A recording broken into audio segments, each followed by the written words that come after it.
Color zones, color zones, color zones.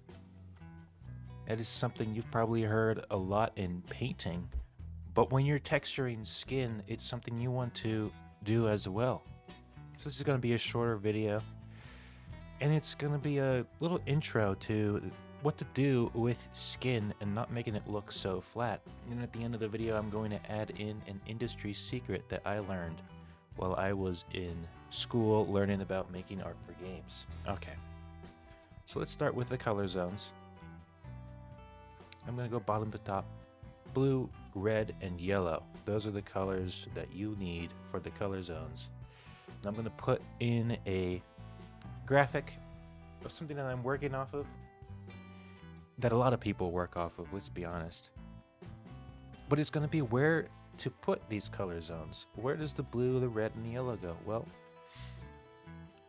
the blue is going to be a deep cyan blue. It's going to go around the mouth. It's going to be along the chin. It's going to be under the eyes. What I did is I painted it in dots. And then I put on a blur effect, so it was nice and smooth. And I did the same thing with all of these layers, with the red as well. And the red is going to be wherever your cheeks and your nose, wherever you flush when you get embarrassed or where you get tired from running around. It's going to be where the blood is flowing to. And then yellow. Yellow is where your skin is tight onto your bone, where there's not a lot of muscle, but it's nice and firm right up against your bone. You can feel it on your forehead. There's not a lot of, meat in between where your skin is and where your skull is. So on the basic image, it just has yellow, red, and blue. But we can make it a little bit more interesting, a little bit more detailed. And the yellow can blend down in to the inner cheekbone area. But we also want it in the corners of the mouth as well. And right now this looks a little bit too extreme. It looks like a clown. So we're just going to go back to the layers and we're going to turn down the opacity just a little bit. And I like it a little bit intense so I can see where everything is. And then I go a little bit lower. And it's not an exact science, just kind of eyeball it, see where, because everyone's skin tone is different, right? So people with a darker complexion and a darker skin tone, it's going to be a harder time getting these color zones to look correct. So I'm going to crop it my video now, because I kind of want to see if anyone can guess what I am turning on and off. I'm turning it on, off, on, off, on, off, on, and off. So I kind of want to see if people will pause it at here and then put a guess in the comments what I am turning on and off. So I'm going to give it a few seconds. 1, 2, 3. Okay. I'm going to uncrop it now. We're making a body heat layer. That's right. The industry secret is body heat.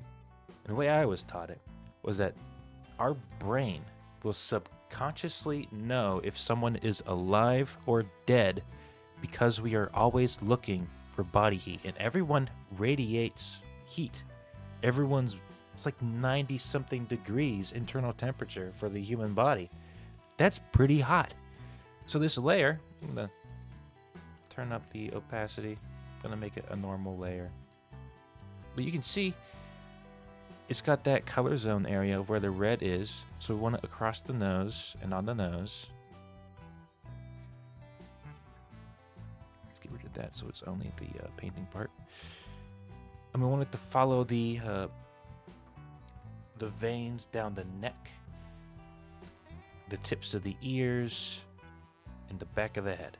So why do we have it in these spots? Well, the nose is pretty easy. That's where the color zone is. That's where a lot of heat shows up on the human face.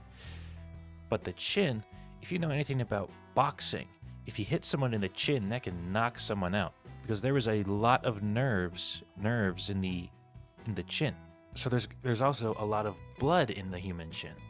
And it's the same reason for the vein down the neck. There's a lot of blood pumping up to your brain, going back down to your heart.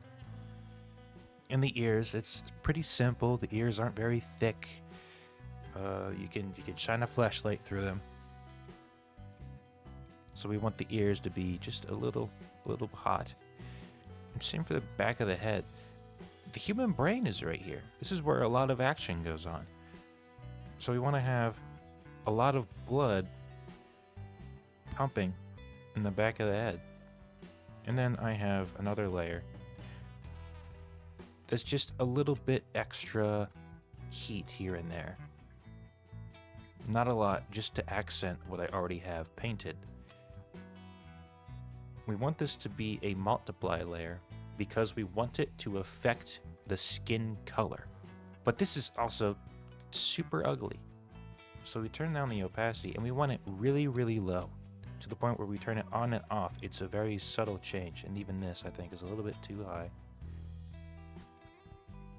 The body heat layer isn't just for the human face. It can go to the entire human body. So if you're working on a shirtless character, if you want to have some color, some of the red going down this back of the spine, you want one not in the center of the chest, but where the heart would be, so a little bit to the right or the character's left side of their chest. Down any main artery, down the arms, down the legs, the tips of the fingers, and then just a little noise all over. And this doesn't have to be for realism. This rule applies to any other style, because if you're making a character, it has to feel alive. So that's a quick little tutorial. I hope you learned something. I hope you liked it.